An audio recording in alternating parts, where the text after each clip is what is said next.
When you're making a game like Call of Duty Black Ops 2, you're trying to pull together the greatest talents you can in the world. People talk about this connection in Hollywood with games. The greatest thing about that for us is that tremendous talent, and they're interested in working in this medium with us, and in particular on Black Ops.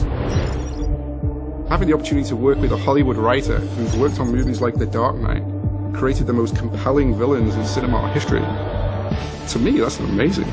We were approaching it in some ways as a big event movie. Even though it's a first-person shooter, it's got to be sophisticated, it's got to be funny, it's got to be challenging, it's got to have twists and turns.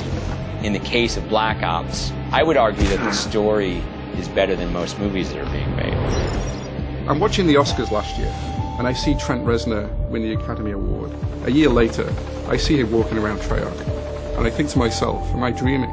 Trent Reznor is creating the score for our video game. I look at video games as a true art form. The chance to be involved in something like this is exciting to me. You know, I feel it's every bit as viable as film work or music or anything else. When you start the game, you're going to hear Trent Reznor's music. It'll automatically immerse you in our world. Increasingly, the line between, an event movie and an event video game are starting to blur, which is a good thing. I've started to see blockbuster movies riff off sequences from video games as opposed to the other way around. The games have gotten more intense and more realistic and more engrossing and deeper. Video game culture has expanded into the largest form of entertainment.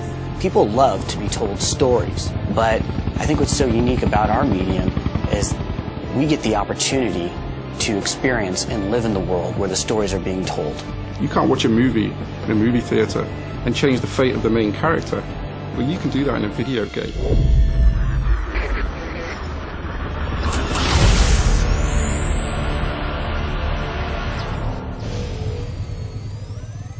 Pre-order now and get the Nuketown 2025 bonus map.